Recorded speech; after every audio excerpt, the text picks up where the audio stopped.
Jack was about to board when he noticed something unsettling. All flights at the airport had been canceled except for his own, Flight 180. His nerves instantly went on edge. Looking at the dilapidated aircraft, Jack couldn't shake the feeling of impending doom. Suddenly, a familiar song began playing over the airport speakers. Jack distinctly remembered that every member of the band that created that song had died in plane crashes. For someone about to take off, hearing this song felt like a terrible omen. He considered going back home, but his classmate pushed him forcefully into the boarding tunnel. Jack was horrified to see the weather outside had worsened considerably. Just as he reached his seat, two female classmates asked if they could swap seats with him. Despite his friend's repeated warnings not to move, Jack couldn't bring himself to refuse the girl's request. To Jack's surprise, the tray table at his new seat was broken. As the flight attendant closed the cabin door, his classmates' faces lit up with excitement, a stark contrast to Jack's expression of deep concern. Without warning, the plane began shaking violently. Panic spread among the students, but the turbulence subsided quickly. Jack exhaled in relief as the flight seemed to stabilize.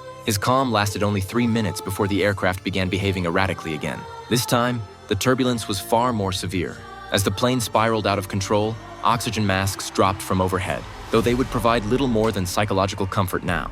Electrical circuits shorted throughout the cabin, and the tremendous pressure difference tore the cabin door off its hinges. Seats were ripped from the floor and sucked out of the aircraft. Jack watched in horror as his classmates were killed one after another, while people at the airport stood helpless, knowing that in moments, everyone aboard would be dead. Jack jolted awake.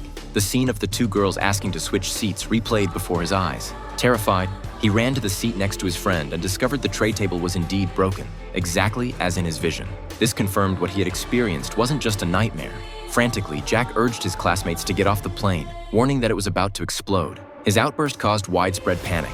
To silence him, the class bully punched him in the face. As the confrontation escalated, the captain politely ushered the group off the aircraft. Due to Jack's spreading of rumors, which was deemed extremely disruptive, the captain refused to allow them back on board despite their teacher's repeated pleas. Watching the plane preparing for takeoff, the bully and his girlfriend looked utterly disappointed. Jack explained his vision to the teacher, who tried to reassure him it was just a bad dream. The bully, furious about missing their Paris trip because of what he called Jack's ridiculous dream, started another fight. Fortunately, airport security officers were nearby to prevent the situation from escalating further. Suddenly, an explosion lit up the distant horizon. Seeing the glass shattering around them, everyone froze in disbelief.